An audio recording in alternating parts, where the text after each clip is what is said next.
Good morning, everybody. I'm very happy to see you. We had a bit of a mix-up, and I thought that uh, that Laura and Karen was speaking this morning, but there was a change of the time, and in the last minute, we didn't have a reflector this morning. Um, and I found this out over the weekend. And so I thought, oh, well, I'm doing a class for the China group on Tuesday morning. I'll do the same reflection for you guys, you people, on Monday. So this is what we're doing. So I am going to be talking about the mystery of the other. And we're going to sort of reflect on that as a kind of a direction. Let me put it dramatically. Dorothy's laughing at that. Really encountering the mystery of the other is a path towards saving the world. Let's see if you agree with that. In another reflection, I presented you with a Kohut quote, Kohut being the founder of self-psychology. And Kohut was talking about how humans are in danger because our response to otherness, to difference, is to mobilize our cruelty and win against the threatening other. And that the very nature of people who are different, and everybody is different, is disgust and aggression. And some of you really didn't like that quote. It's a horrible quote, right? But there is something that wakes me up about that quote. Like, wow, our species better get moving in this next step of evolution in which we can tolerate otherness and tolerate difference. And I think that we are in many ways. We are making a place for otherness and for difference. But we're going to take it instead of from, we better get going with this evolutionary step, instead of that tack, in focusing, we anticipate the forward movement, and we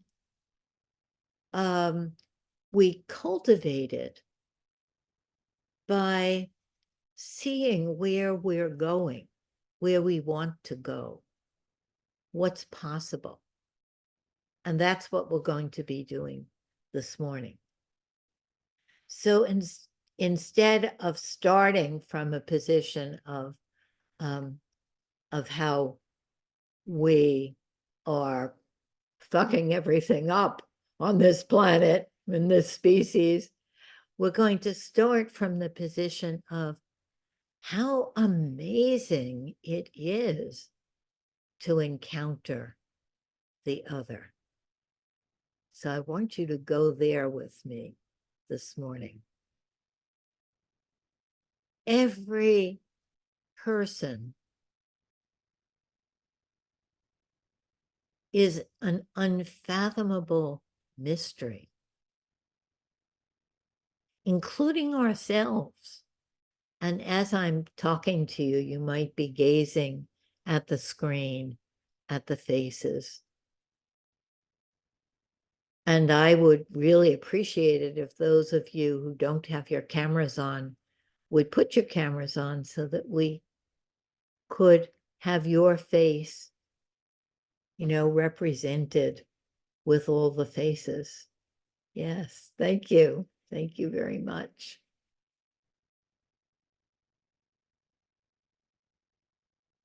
Every face represents a world, and a world that we can't fully know. It's so complex. And then let's look at our own face on the screen. Each of us is a mystery to ourselves. We only know a little teeny bit of ourselves. And the little teeny bit that we know, it changes from moment to moment, because as Jane Genlin teaches us, we aren't entities, static things. We are interaction. And so as our interaction changes, we change. And we can't know all of these infinite webs of interaction that we're part of. And we're not only part of the interaction in our own town, in our country, in our part of the world, in our Zoom meetings, in our huge planet, but we're into interaction with generations. We all go back so far.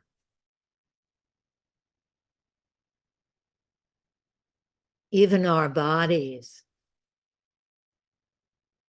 We think of our bodies as, I have a good body, a bad body, it's attractive here, and I have a good nose, but I have a big belly.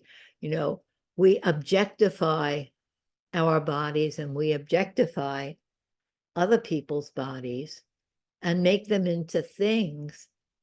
But the body is this living mystery that goes way beyond our skin envelope and goes back and goes into the future. And we have the felt sense in our bodies of infinite realities.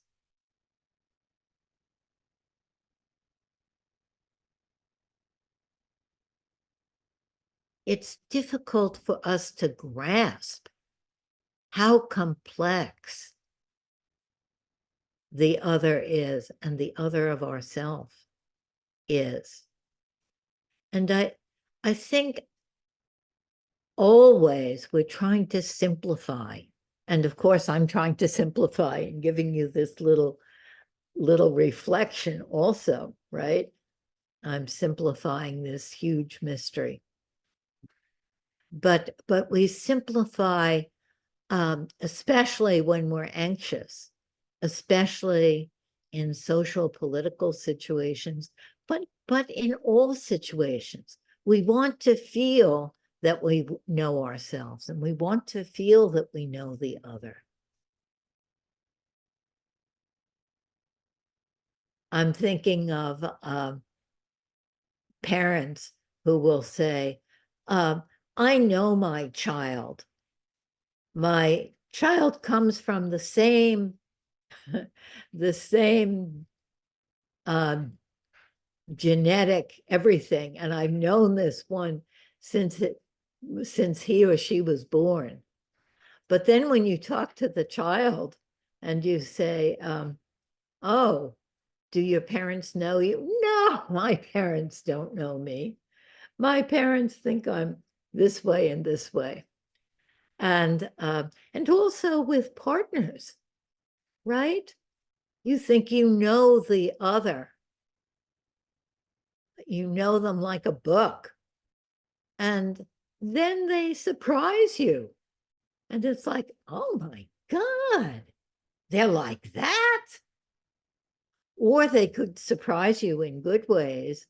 And you could say, they're like that. But encountering the otherness is being willing to be disoriented, to be confused a bit, to be surprised. It's the willingness to not know. And of course, in focusing, we try to make a place for not knowing, because it's that edge of not knowing where new things come. So in this attempt to simplify, we make everything into good or bad, right or wrong, attractive or unattractive, useful or not useful. I think of my mother. I have a story about my father also that I'll tell you, but I want to say first that my parents were very, I know they were very complex people, and the stories I tell about them were little teeny bits of them. But I might have even told you this story because I was so struck by it. I left my mother on the street corner while I went into a shop. And when I came out, I said, well, were you bored? And she said, oh, no, I wasn't bored waiting for you. I was fascinated by counting the obese people that went by. So all of these people in this town, she collapsed into those who were obese and those who were not obese. And she was counting them. And aren't we all like that in some kind of way? I was going to say especially, but I don't know if especially in terms of bodies.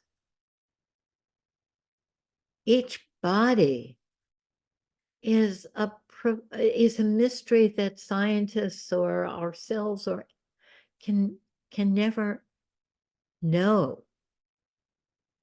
I think of Thich Nhat Hanh, who has a practice every morning taking a shower.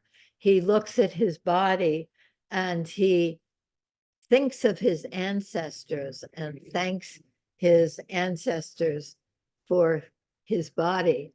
I thought that was such a wonderful idea. I did it once, but I couldn't keep up the practice of it. So I see by the clock that I want to, let me just see if there's anything that I wanted to tell you in this introduction that I haven't told you. Well, to come back to the beginning of my shocking statement that to encounter otherness is a path towards saving the world. When we can stretch ourselves, and of course, we need the other, we need the difference, we need the mystery to stretch us in ways that we like and in ways that we don't like. But the liking and the not liking aren't the main thing. It's the main thing is seeing if we can encompass the mystery of the other. And that, of course, is the focusing attitude, right? To open ourselves to surprise, to open ourselves to curiosity rather than threat and then simplification. And that's a little turning place. You could go this way or this way, or maybe I'm making that a binary because we can go in all directions. But if we can cultivate the curiosity about difference and allow ourselves to settle into that edge of awareness where we just get an inkling of all the almost infinite stories that each of us are, including ourselves, and be in awe of it. Allow ourselves that kind of surprise. And of course, the surprise in ourselves when we do things that are very unpredictable or things that we don't approve of. To be surprised and then curious rather than threatened. So I'm going to invite you to look at some faces that I made this little video, and I think I may have shown it here many years ago. We've been here almost four years, so I might have shown this to you, but you probably won't remember the faces.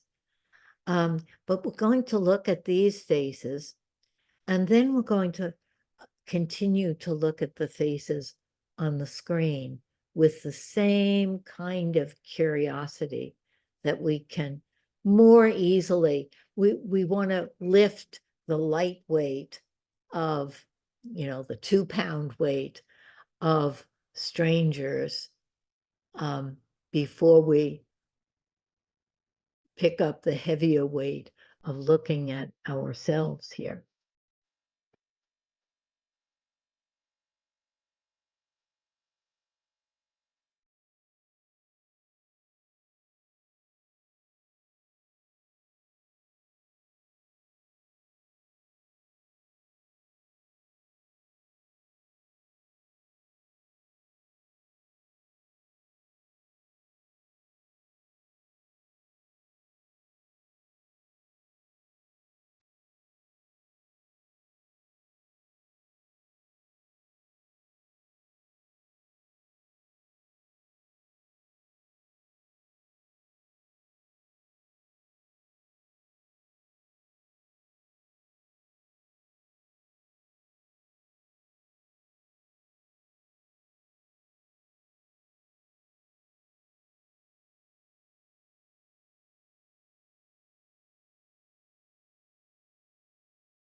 What was that like to look at these faces? The word that comes to me is endearing. Hmm? The music in the background, I think, was influencing a little bit my mood. There was a great Yeah, sadness yeah. with it. Mm. Endearing, and there was some feeling of sadness.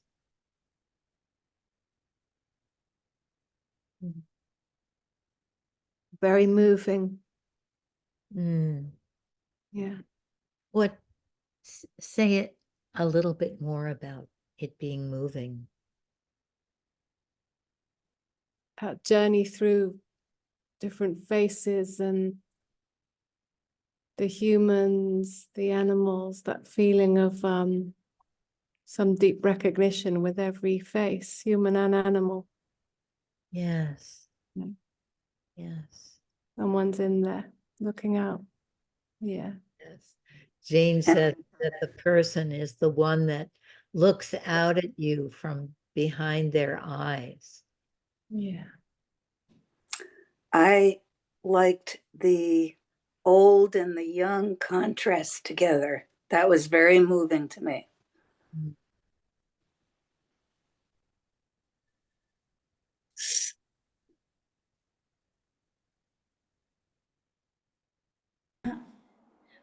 I also want to share that when I looking at faces, I'm noticing I'm smiling, and also something just like my heart is open more and more because I'm just like to see so many stories. Everyone he has his her stories. It is so amazing. Yeah. Yes, yes, My yes, heart is seems open more and more. yes, yes, yes. Everybody has so many stories, and the stories of their ancestors that are manifest in them, and their time and their place. Yes. This is Miri. Sorry, I'm not on camera. Hi, For Mary. me, hi. For me, um, it was soothing and relaxing. There was something about the experience of experiencing, like outside the realm of thought, is like just connecting with the life force Mm. in the other, my own life force, touching and like making contact with life force, something like that. Yes, yes. I love your pointing that out, because there was something I was feeling, but you put your finger on it, this life force that comes through in Yeah, places. yeah. And it's revealed in the face. Yeah. Oh, I get the chills right now. Oh, thank you. And when we look at each other on the screen, the life force in each face that sort of brings out our own life force, like, oh yes, and I'm one of those also, those infinite mysteries. Yes. Yeah, I'm thinking there's this quality I'm experiencing as flickering, right, between the known and the mystery, right? When Elisa was talking about so many stories, right? It's like we there's certain stories we feel like we can see, we feel them when we see the faces, and yet there's also that sense of the ultimate mystery. And to me, that was really supported by having the humans and then the animals. And I got to really appreciate us humans more, right? Than I usually do. We're so much more complex than the animals we were looking at. Well, I don't know. One of those animals was, a couple of them were my cats, and they're incredibly mysterious to me. I don't know more or less, but That's my story, I guess. yes, yes, yes. Lynn, I'm not sure the procedure for talking. Am I? Yes, Oh, the procedure is just speak. okay, I've got my my mute off. Yeah. Well, that brought a real sense of my own kind of disconnect with people and how I feel I am, and there's all the judgments and the boxes that everyone's in, and so it brought a deep sadness. Yeah, and also, but yet also a lesson of how to take that forward. Yeah, just to add, just look in their eyes and remember. Yes, looking in someone's eyes is an amazing. Yeah, to do that deliberately. Yeah. Yes, Mm. yes, yes. Thank you. Psychotherapist, I often will start a session and the client may not even be aware of it, but I look in the face of the other as I'm starting the session. Just this reminder, oh, I'm with this person. Mm-hmm. But that there's that little turn there of going from judgment when you feel you're disconnected to going to curiosity. Oh, what is it that that makes me disconnected? Or Yeah. the mystery of connection. I mean, it's an amazing mystery that we are so deeply connected. We are this interaction. And I think just the complexity of that some often makes us want to simplify it. It's reminding me of the what Jenny said, reminded me of the song John Prine sang, "Hello in There." Yes, Yeah. yes, yes. It's a wonderful song of, looking into those ancient eyes. Yeah. Yes. Put that in the chat and we'll look for it. It's Mary again. For me, I'm sensing a reverence for the other person's experience, for their lives. There's something about the reverence about life as it flows through each of us. And yeah, judgment isn't part of that somehow. Yes. Yeah. Yes, we go from judgment to reverence. Yes. And especially in looking at our own face, just take a moment to look at your face. And instead of evaluating it, which is what we tend to do, to look at our own face with this reference of how did I get to be me? Here I was born with this meanness that was gathered from thousands of years and manifest in some way of a mother and father having sex and produced this me. And I'm the same me I was when I was born in some ways, and in other ways so different, and there's so many versions. See what happens if you look at your own face that way, with that reverence. I mean, it's unbelievable that we're us. it's This is an- tolerating the unbelievableness.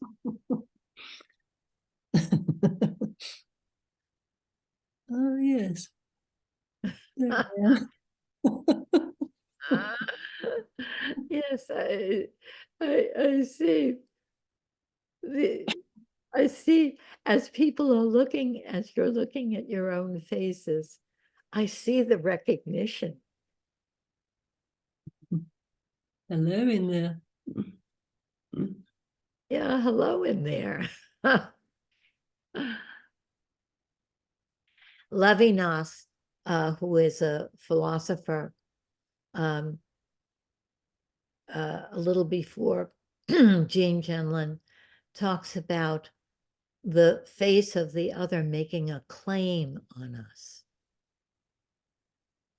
And that claim that the face of the other makes is our humanness, makes us us. Mhm. We have a claim. Our own face makes a claim on us. We need to be responsive to and cultivate and care about, nurture. So, any comments about how it is to look at your own face? Was that similar or different? Lynn, can I say something before we Oh, go? absolutely. You don't have to ask. We're waiting for you You know, to. I'm really intrigued by that word other and what it really means for us. Because probably for you, I am the other, but for me, you are the other. So we are all others for everyone. Mhm. So when we say we meet the other, what are we talking about? Mm. You know, with all the faces in the video, where did I feel that I met those faces, if not inside my own felt sense? Mm. So Right. do I really meet the others, or do I really connect with how I feel and make myself experience what is called the other, which I believe is outside? You know, if I look at it, ultimately, what the great teachers tell us is that there is me and there is my true self. So probably me is another to my true self. So I'm another to myself. Exactly. So when we want to meet the other, maybe the idea is to meet who we have created and believed who we are. And I believe that maybe all the turmoil that we have in the world, and that's just a hunch, maybe not the truth, it comes from the fact that there is the true self and there is the me that I've created from my reactions to what I believe was the other, my parents, whatever situation. And because I have left in my life a life of being the true self, I'm angry at myself and I project that anger on everybody else. And the turmoil doesn't come from outside anyone. It comes from not being who we really are. And we're angry about that, of not taking the time to become or to realize or to come back to what we truly are. You know, Yes. it's all about the invention of me, in fact. You know what I mean? Yes. I don't know how true that is, but Yes. you know, The invention of me. The thing that's so unfathomable is that there isn't even this real differentiation between what's inside and what's outside, exactly. you know, because we are this interaction. And there isn't a clear division between the true self and the false self either, where so many of those things, sort of like a stream of so much that we can't fathom it. Yes, I think that we so much want there to be something that's objective. And when we're threatened, of course, we want to be right. And we want it to be objective reality, that it's, for my mother, better to be thin than to be obese or something, right? That our way is right in some way. And in Gene's philosophy, I love how he puts it, that there isn't anything that's really objective, because objective would mean we're standing outside the universe looking at it, and that's what it is. And of course, we're in it and we're interacting with it, and the observer is the observed. And Gene also says there's nothing that's subjective, because it's not just in me. When it's in me, it's in the air, it's in the other. We're making an impact always. So thank you for bringing us to that philosophical level, Machiel.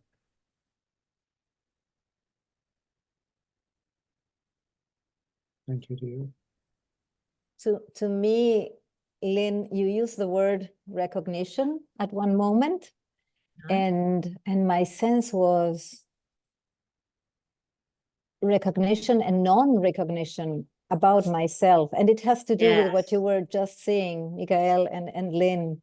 It's about the who am I being? It's not something start. Do I know who am I being?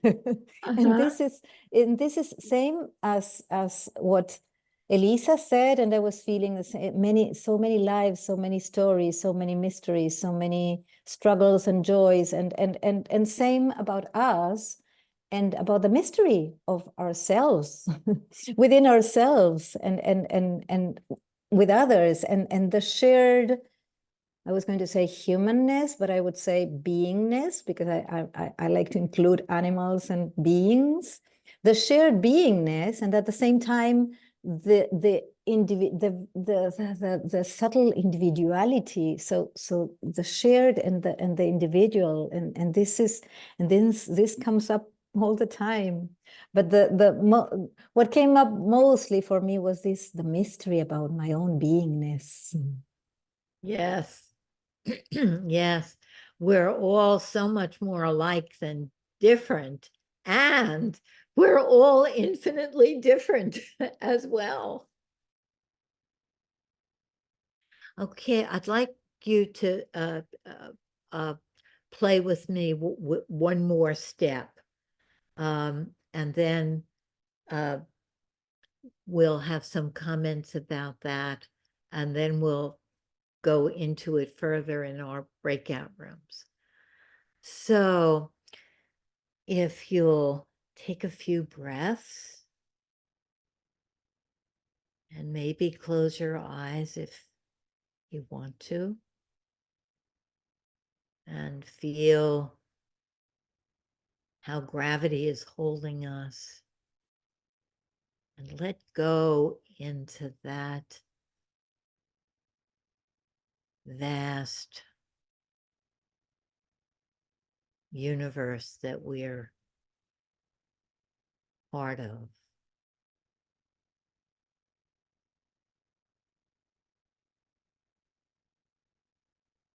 Just relax into that mysterious gravitational pull, that mysterious interbeing that we are, that mysterious universe. And now think of someone that you love, that you're close to.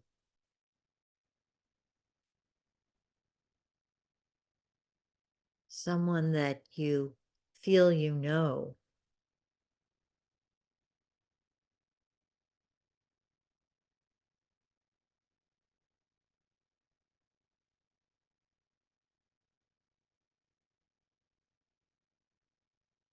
take a minute with that knowing.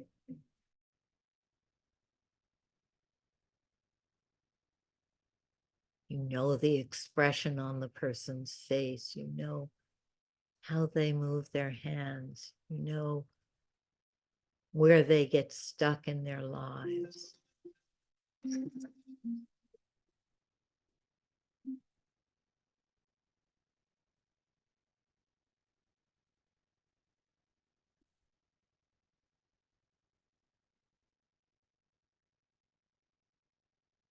Picture their face.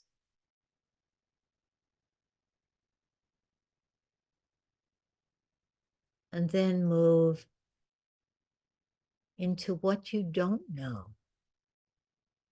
The vast realms of this person's incarnation, this person's being, that you can't even fathom, that maybe they don't know. That whole realm of the implicit in them.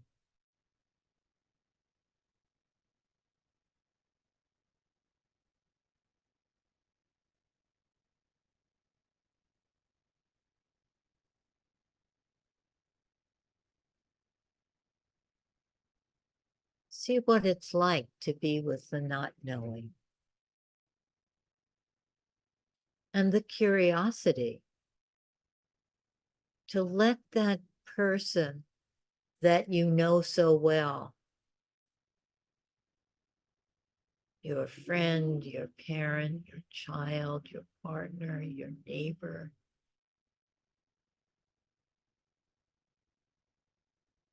let yourself be surprised by even imagining what you don't know.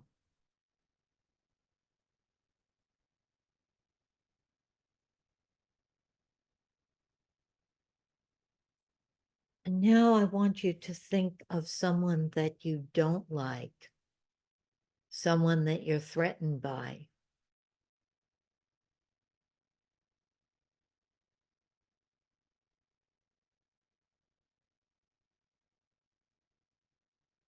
It can be someone in your personal life, someone in your social, political life.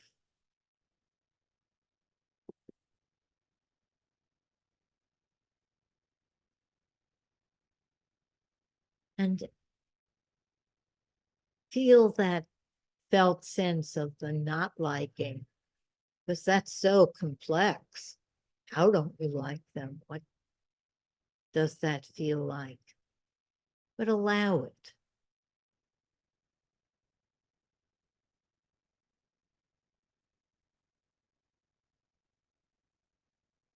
And then see if you can widen that and be surprised by the mystery that this person is. Not only the mystery of why you don't like them, which is also a big mystery, but the mystery of who they really are, meaning all the dimensions that you don't know, the struggles, the way they were as a young child, their aspirations, and what inspires them. The life force in them, which is the base of the mystery.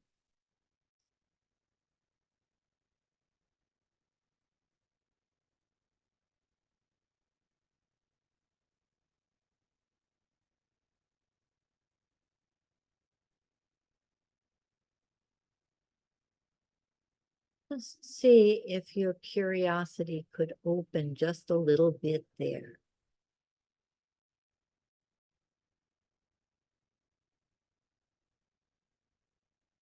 Your willingness to be surprised.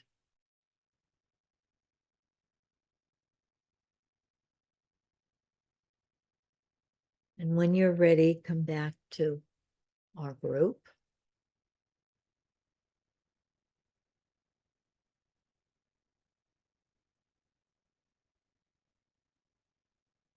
Good to see you all back. It's like in an attunement. It's like you're in a dream and then you wake up and come back and what was that dream like? So let's welcome some comments, and then we're going to get ready for our breakout rooms.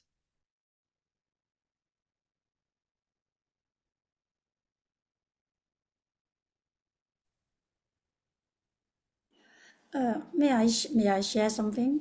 Yes. Oh, my tears came. Just so touching. It's my dream, just like when I remember someone, my nephew. I'm so curious to her because anytime she talked to me, I don't know what she would talk. It always surprised me. I'm so curious and I'm looking at her face.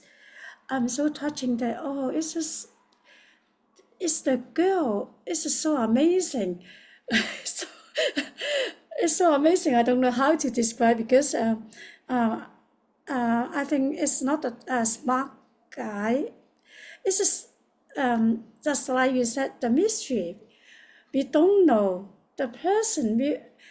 It's just so when you connect with her more and more, that you can find more and more. So surprised me. So I'm so touching. So my tears came. Yeah. Yes, you can get more and more. Mm.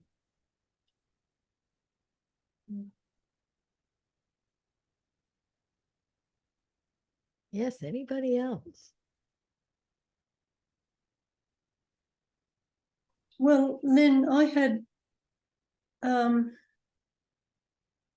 wasn't very able to do the exercise, but very well. But what came is that a part of me was feeling like, well, nobody knows anything about me, and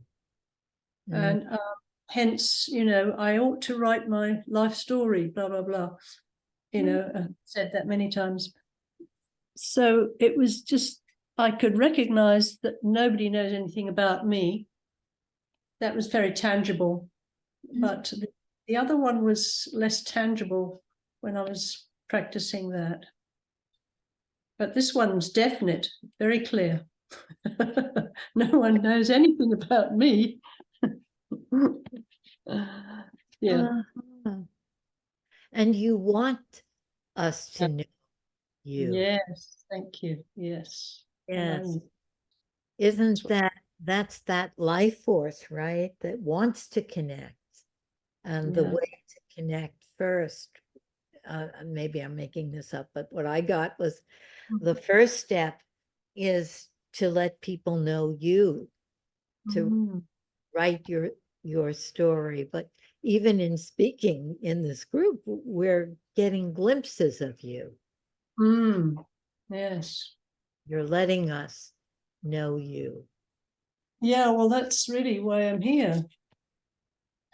At the moment, that's current. Current. Yeah, thank you. So if I may share this, and this is very, very personal because it touched me so much. Today is my youngest son's birthday, and he lives in Australia, very, very far away from me. And I tears came to my eyes also because thinking of him and how much I love him and how much I know him and how much of him I don't know. And this mystery of, again, the same thing I was sharing before, who is he being? And something came as I'm usually good with my sons living far from me, but today it's like I'm feeling it in a kind of different kind of different quality, because I was sensing, oh, how much I'm missing of who he is being in his everyday life, and such a mystery also, so much that I know and so much that I don't, and missing him also. Yes, yes, yes. That poignance of the missing and the love and the mystery. Are we going to have breakouts today, Lynn? Yes, we are. And we're going to have them in 2 minutes at 10 after. So if you I could say something really quick. Yeah, go ahead. You know, I did in both partners, I had this image of the night sky, right, filled with starlight. And I used Donald Trump for the person I hate. And I thought of Michael's words, because I also saw the night sky. And then I kind of remembered everything I've read about Donald Trump's upbringing and the way his, the authoritarian family system that he grew up in and everything else. And it's like I could almost feel Donald Trump's original nature and exactly what Michael was spelling out so well, this degree of fucking, hatred and fury that he just sprays out. But I felt what was underneath that in the night sky. So Yes. surprise. Yeah, I love that image Thank you, of the Michael. night sky and the mystery there. Yeah. Well, thank you for sharing that, Stuart, because I also took Donald Trump. And I was not able to go to the night sky at all. And I tried to think about him as a child, and so I could feel the thickness of my not wanting and being really angry about what he spreads. And yeah, I feel that really strongly, even almost more than before the exercise. So yeah, was that. Yeah. Yeah. That's interesting that you could feel it more. Because maybe you're more in your feelings. But then I'm hoping that you could be curious about the one in there not wanting to be curious, right? Yes. Right? We can be curious about our lack of curiosity, like to not be able to make that little switch from threat and hate to curiosity. Yes, and as you say that, it's like that part that doesn't want to get him off the hook. He's getting too much off the hook. I don't want to do that. That is such an interesting, I love that. I love that, because this need to have the other on the hook, it's such a wonderful visual, it's such a wonderful image, because the hook is this thing, it's right there, and the person, we take all this complexity and we put it on this hook. And there it is. It's not threatening us anymore because it's on this hook. So we're reluctant to let the person off the hook. I love that. That's so, I want to really meditate on that, what it means to have the other on the hook. Off the hook already all the time. What's that, Cassell? She was saying he already gets off the hook all the time. She said that, there's sort of there's a complexity in terms of naivete also. Okay, so I have to mention I got I was going to do Donald Trump, but it's like, oh no, everyone's going to do that. So I did Marjorie Taylor Greene, and then, you know, when Lynn suggested, sort of looking and checking out what's going on, I could not find any difference between her and myself. I was like, this is just another angry white woman, just like me, you know, going out there, rah, rah, rah, this is what I believe. And I feel exactly the same way. So there, I couldn't find any real difference. You know, here's a woman sort of out of control, talks out of turn, you know, that kind of stuff. I recognize all that behavior in myself. So it's just different ideals. Mm-hmm. Mm-hmm. Yes. And then it might be another step to be curious about, you know, what does the out of turn, angry, you know, what is the mystery of that? What is, you know, it basically what we're doing is focusing, right, on the feelings of liking or not liking. I think I didn't quite get what you said, Cassell, about the naivete being complex.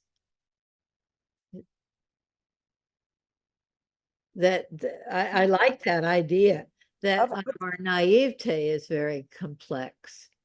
No, I guess I just you know, there's a whole Buddhist practice of exchanging self for other. And people always pick Donald Trump because he's who he is and has decided to, you know, represent what he represents. And so people are always trying to, oh, I don't know. I sometimes feel like it's like, oh, I could find the good in him, you know, I'm a great person. And that there's just something, it's so scary to me because I'm so scared that he's gonna do so much more harm to this country. And so I don't know what I'm talking about, but I feel like it's a tricky territory. Yes, well, that's why we're trying to bring focusing to it, because it's such a tricky territory. But I think that there's a lot in that. There's the feeling that if you have the person on the hook, that they'll be less dangerous. There's also another thing that I want to say is that it's not about being curious and being surprised isn't about saying it's okay. It isn't about giving the person a little pat on the you know, on the back, saying, oh, it's okay. It's not about right and wrong at all. It's about looking at the broader, that doesn't have to do with deciding something is right or deciding something is wrong, which doesn't mean that we don't get to say what's right and what's wrong for us. But it's about, as a meditation, getting beyond that binary, that simplification. But knowing that the simplification is what makes us feel safer. So I don't know if that speaks to what you were talking about, Cassell, where I went with it. Almost it did. But you know, it's sort of, I mean, there is a point where you say, you know, that harm and evil have to be stopped when it's, you know, trampling people down. Yes. Yes, this, It's going to be curious about it. yes, this has nothing to do with stopping someone. And including in our personal lives, if somebody is harming you, you want to stop them from harming you or from harming somebody else. Doesn't have anything to do with that. You can see more clearly in this broader view what you're up against, to be curious and open to all of it. But that goes into the next territory that maybe we'll do another help the helpers on that territory. Okay, let's go into our breakout rooms. We'll have 3 in a room, and we will come back at 9:35. Lynn and everyone, thank you so much. I'm gonna leave now. But Okay, it was very very, welcome. very good to have you here, Lucy. Thank you. Thank you so much. Do you Anybody have else that has? instructions for the breakout rooms? Yes, just to continue talking about the mystery of the other in terms of the stranger, in terms of the one you love, or the one that you don't like, just wherever this brings you. Hi, welcome back. We were never gone.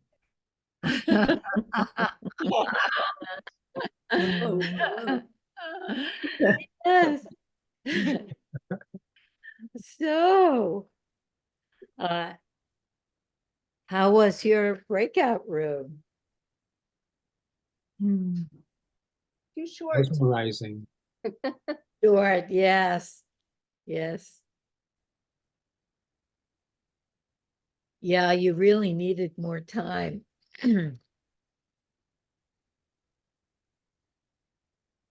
Do we though? Need more time. I don't. Which is a concept, it's not real. So It's true. It's what are true. we really talking about? You know, what did we really need? Yes, yes. And time is so different when you're focusing or speaking in that place. It's very, very different.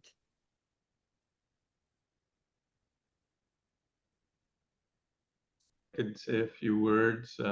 We had a lovely breakout, which felt like plenty of time. And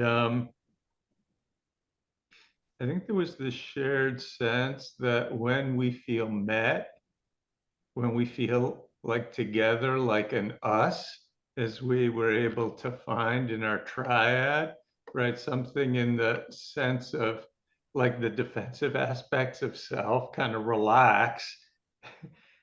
And then we feel one another and we feel like within ourselves, including like the residue of the structures that have been there to keep us safe and protected, that, you know, that are like the little growing edges. So, you know, it's like this paradox of practice, like as we're embodied, we feel more in relationship, but also the process of becoming embodied, you know, necessitates being in contact with where the limits to that are. And so to me, that's the practice, is we find compassion and humor with ourselves to go in and out of that.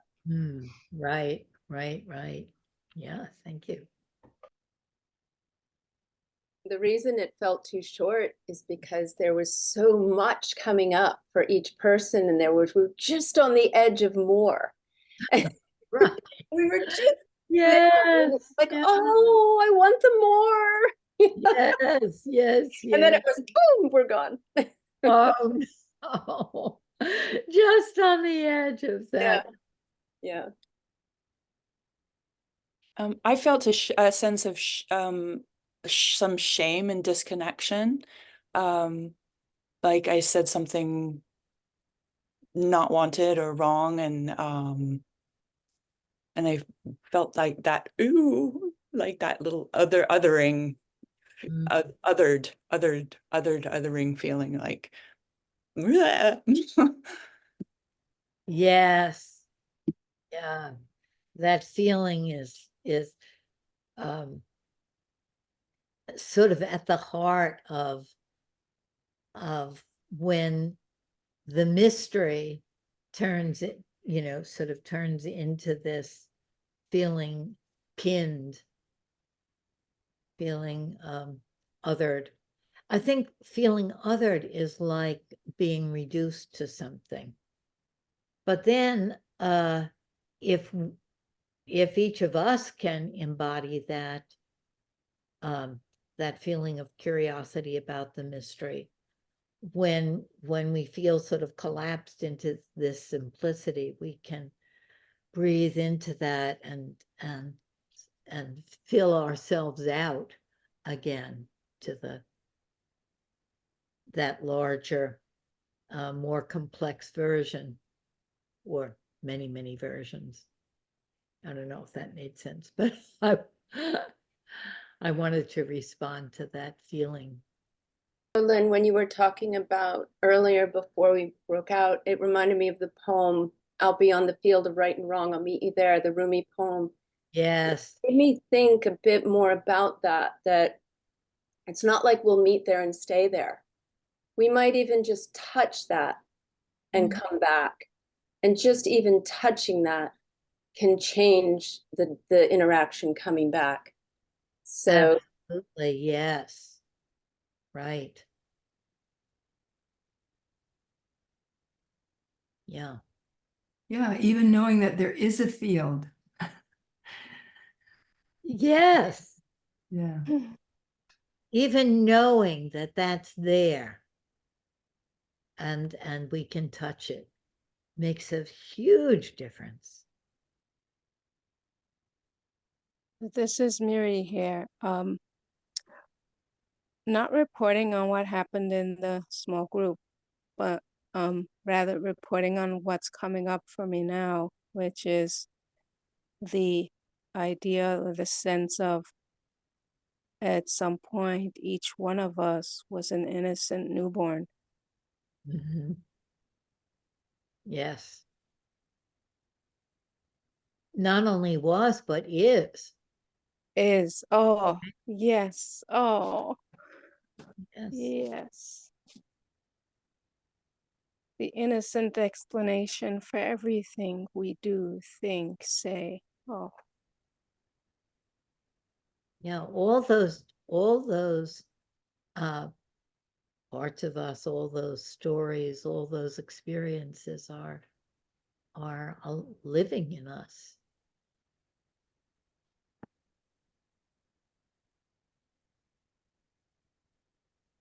We have time for maybe 2 more comments. And Dorothy is going to read us a poem.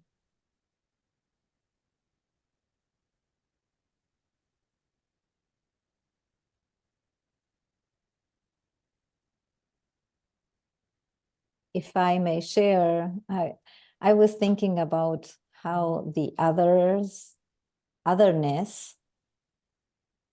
takes our experience so much forward and moves it and changes it, whether we connect in a way that is like, I don't know, agreeing or not agreeing, but smoothly, or I was thinking about what you shared, Monica, even when we feel, or whatever we feel when we say something that feels like off or whatever, and that is also bringing up something different, and it's always about how the interaction moves us forward and brings up so many things in us, and how different interactions bring different things, and depending on how we experience those things, anyway, they are taking our experience forward. Mm-hmm. Yes. in so many different ways, Yes, yes. I was thinking with what you said, Monica, about the experience of being othered and how that's at the heart, at the center of all of the terrible polarizations that we have in the world. It's almost like we'll do anything to avoid that feeling of being captured by this simplification. And we so want to be seen, we want to be understood, we want to then be able to see ourselves. And if we can't be seen, we want to be right. And if we can't be right, we want to be invulnerable and strong, right? And what this exercise is doing is taking this experience of being othered and then looking at the forward movement of the mystery of the other. So we have the same word, other, but there are two such completely different experiences of being collapsed into a hook, onto a hook, or being allowed to expand into all those places that we are, all those experiences that we are. But So- I would also say I don't know what happened, Lynn. So without putting, you know, what I was othered, I don't know about that. I felt shame, Yeah, but that's all.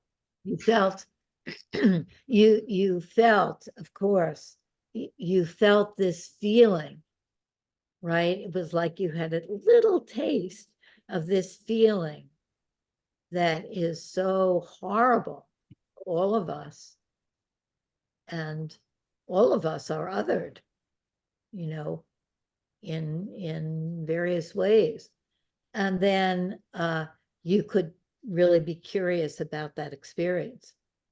We don't know about the other people, if they were othering you or not. We don't know their full experience. Or if I othered them. Or if you othered them as otherers. Yes. If you put them on the hook as you otherers. Okay, are we ready for Dorothy's poem? I know this is sort of a tease, but maybe we'll do another helper's reflection on this subject. Go ahead, Dorothy. Sure. Okay. This is, I feel like the name of this poem is Clarity. I feel like it's another word. It swims around the idea of mystery, like mystery, clarity. Like we want the clarity so much, but sometimes the mystery surrounds it and we don't have it. And it's another moving back and forth motion that we were talking about, the Rumi poem, Clarity. This poem is by Vavi Francis. She's an American poet who teaches at Dartmouth. Clarity. Sorrow, oh sorrow, moves like a loose flock of blackbirds sweeping over the metal roofs, over the birches and the miles. One wave after another, then the sudden opening, where the feathered swirl, illumined by dusk, parts to reveal the weeping heart of all things. Oh, that's beautiful. Oh. Okay, we'll see you next week, everybody.